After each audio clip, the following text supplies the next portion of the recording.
Have you been told not to eat meat and seafood for your gout? Well, here is a new list of the worst foods to eat if you do have gout, and something that you may not have heard about before. Number one on the list is fructose, and especially high fructose corn syrup, which we know is hidden in a lot of processed foods.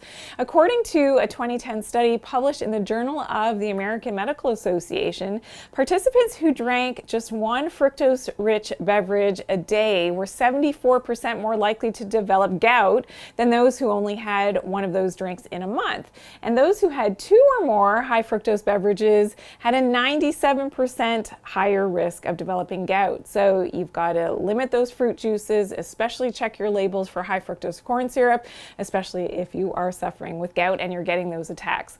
Food number two is alcohol. Now, this isn't a big surprise. I think most people who have suffered from gout, your doctor has told you and warned you not to overdo it with the alcohol, as this will exacerbate that condition.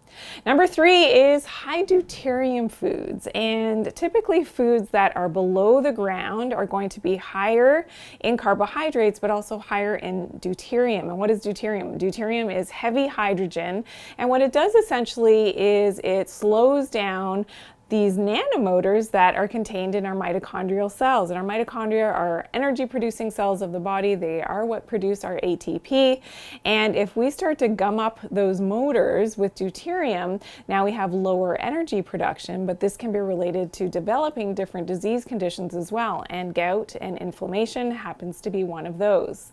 As an example, foods that are higher in deuterium are usually the carbs. So things like wheat flour will have 150 parts per million of deuterium, which is quite high. Oats, 141 parts per million, but something like spinach is at 136 ppm of the deuterium, so much lower on that scale. So my tip here is always focus on lower deuterium foods. I have other videos as to how to guide you as to which foods are lower in deuterium and the ones that you can really focus in on if you are suffering with gout. As I've talked about before in other videos, healthier aspects of your diet in terms of choosing lower deuterium foods would be things like natural grass-fed meat, wild-caught fish and seafood, and green vegetables. Also, nuts and seeds tend to be lower in deuterium, so all great choices if you're suffering with chronic inflammation and especially for that gout. For a list of signs your kidneys might be toxic though, please check out my video, Kidney Detox, 6 warning signs your kidneys are toxic, because often kidney toxicity goes hand in hand with developing gout. I'll see you there.